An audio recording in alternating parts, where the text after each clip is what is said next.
I really want to thank you for coming here today and sharing this special day for us. Our family really wants to let you know that we really thank you for coming, and Sharon would be so glad to have you all here, and thank you. I know it's kind of weird having a video in the middle of a funeral. It's not normal, I know that. But there's some things I need to explain to you about me. Years ago, my wife's Uncle Roland passed away, and it was a very difficult time. She, of course, was, after he had passed away,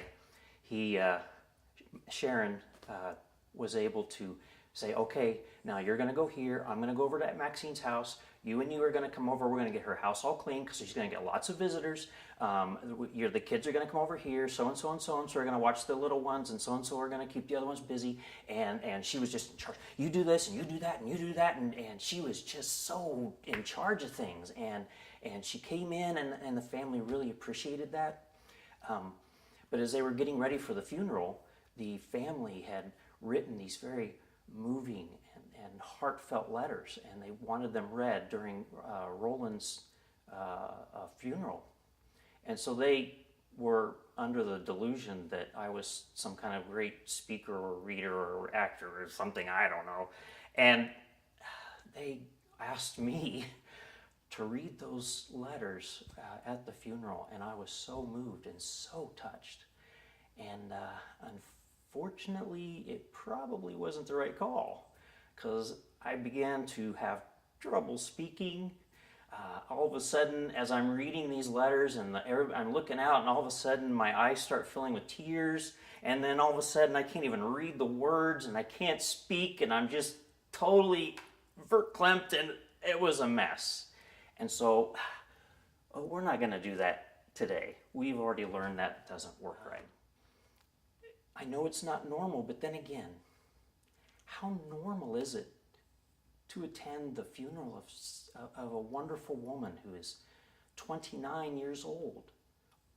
Okay, Mary, she's 46. Okay, Mary. But how normal is it to come to a funeral like this?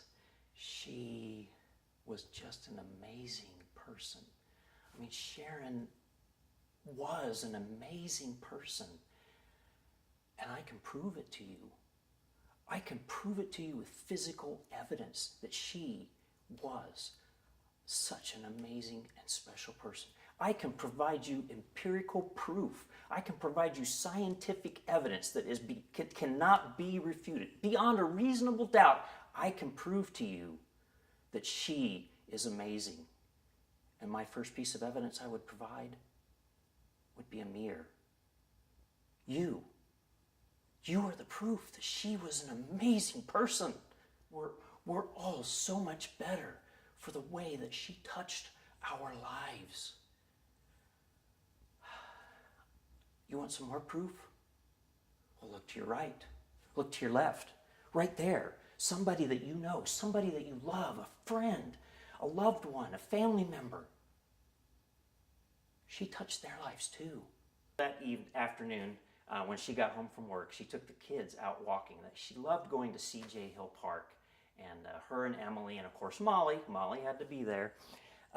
They'd take a walk, and they enjoyed there's a big beautiful pond there, and they enjoyed the rolling hills that are there, and just walking and having the geese honk at them and all that crazy stuff.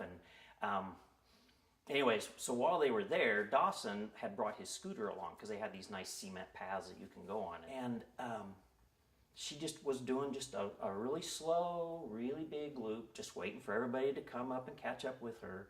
And all of a sudden, the scooter flew out from underneath of her. Emily was like, oh my gosh.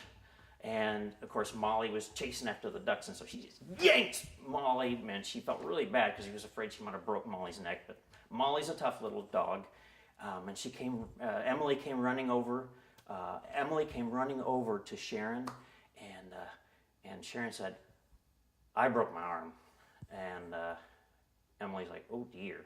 As we were sitting there, there were different nurses, people that didn't even work with her, medical staff, and people that were coming in and looking at her with this look of just befuddlement.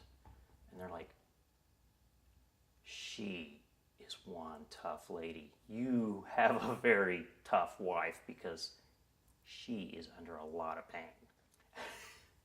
I mean, Sharon was so tough.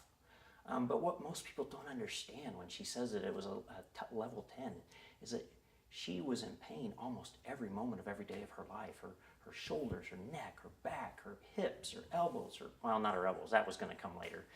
Her knees, her feet. I mean, she had so many different aches and pains in her life. And she always was tough. And now she is pain-free. Pain-free like she's never experienced for I don't know, since before I ever met her. I mean, she has joy and she's free of pain, and it's wonderful to know that she is no longer dealing with all that pain. But as after we met with the doctor, I was able to bring Emily and Dawson back.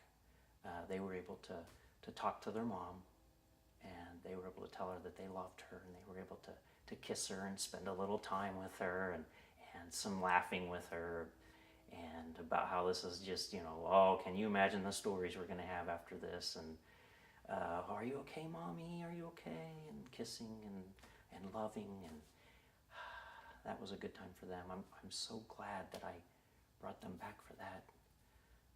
We had no idea that was going to be the last time they would see her. She was at the recovery room. She was doing really well. They said, go home. You're going to need to get your rest so that you can take care of Sharon tomorrow. So then Sharon and I were able to tell each other how much we loved each other, and we were able to kiss, and we were able to say goodbye. And she said, now get home. I said, I'll see you tomorrow, and I'll see you soon. And I will. I'll see her soon.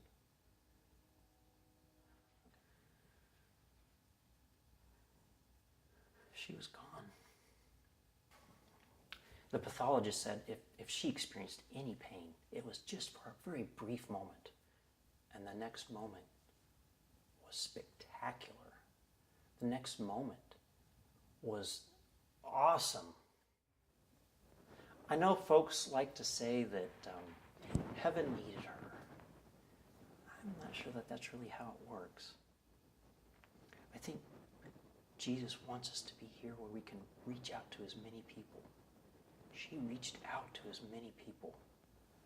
She reached out and gave. I think he wants us to do that until our bodies just can't, until our mortal bodies just can't go. As Sharon always said, when it's your time, it's your time. And there's nothing you can do about it. So you may as well make as good a use of your time as you can. And she did a nice job of using her time. I know many people have asked me, how am I doing? How you doing? How you standing up to all this? I don't know how I'd go through this. And I can't explain it, but there's this calm, there's this peace that I can't even put into words. I can't even explain. And I think it's the joy of knowing that I got to spend my life with somebody so wonderful. I think it comes from the wonder of having her touch my life. I think it comes from knowing that she's with God right now. She is in heaven with Jesus.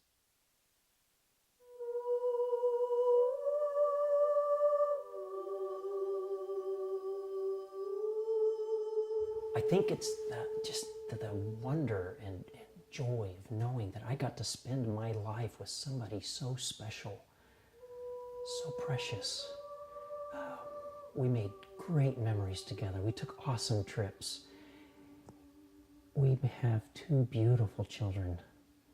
we have a life of memories that we'll enjoy. She's with so many people that we've all looked forward to seeing, and she's up there and she's looking forward to being with you too. We'll get to be with her, and it really isn't that long.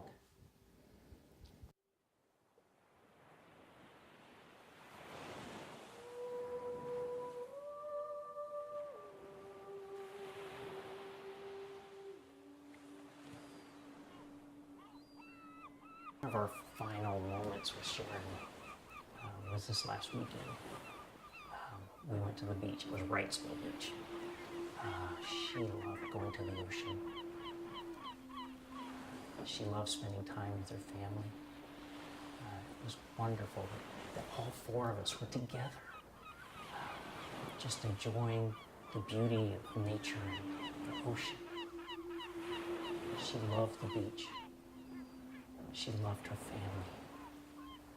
She loved her God.